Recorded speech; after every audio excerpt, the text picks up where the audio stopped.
Offering everybody to have the chance of enjoying Indigenous cuisine and foods is extremely important because it's still so rare to find an Indigenous restaurant in today's world across North America. Because we have major food capitals of the world like Chicago and New York City, but good luck trying to find a full-scale restaurant featuring Indigenous foods of the land you're standing on.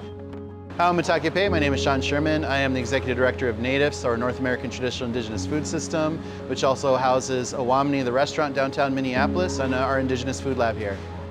Our nonprofit was always based on trying to create food access and also preserving education.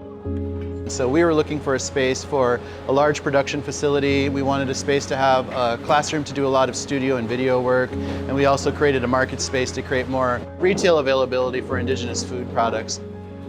We have our focus really set on trying to create food access through a few different ways. First off, we make a lot of native food products, and we use those products to sell online, but also we utilize those products at our restaurant Owamni downtown. Owamni is a part of the nonprofit because Owamni brings in a lot of jobs, it moves a lot of food dollars intentionally, and because it's not owned by a for-profit entity, we can push a lot more money to our employees, we can pay fair prices to the Indigenous food producers, and it just really helps the economy. We're pushing nearly over $500,000 every year towards Indigenous producers alone, which is a pretty big win for just one kitchen to be able to do that. As Indigenous communities, we had the original blueprint and user manual of what to do here in North America.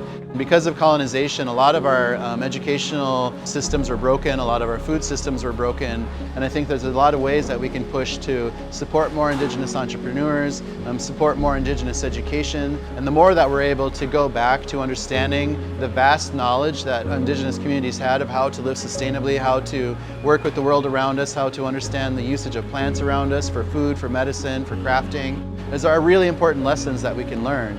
And I think we're at a point where we're really able to embrace all of that knowledge from the past, really deal with that trauma head on, and really push forward for a better future and really center ourselves more towards humanity.